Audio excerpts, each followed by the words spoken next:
We've gathered to remember that over the last decades, long time, the Mennonite Church, many, many times we've said to each other, be it resolved, which means we have decided together that we will do these things to walk toward reconciliation and justice. Now may the Lord of peace give to you peace always. There was this incredible big book. That book is 90 documents. 90 times we, as part of the church, as part of the Mennonite Church, made decisions and choices and called each other to action to be people who cared about suffering, and people who made decisions to try to make right relationships with all the people of the earth.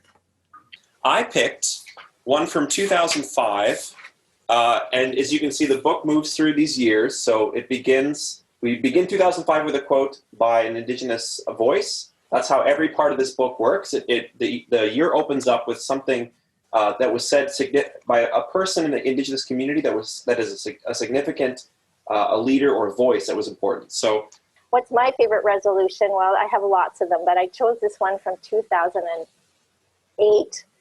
And it arises out of events happening in a community in Northern Ontario near James Bay called Attawapiskat. And that community needed a school. It's a really encouraging story because it demonstrates the power and the strength of youth in demanding justice.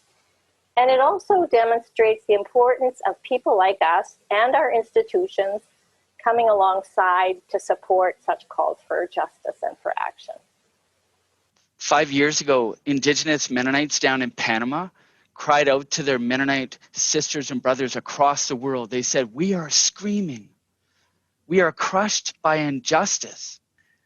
The neat thing about this declaration is that it not only supports the Wunan people, but it supports all Indigenous peoples around the world, even here in Canada, in their protection of their homelands and territories.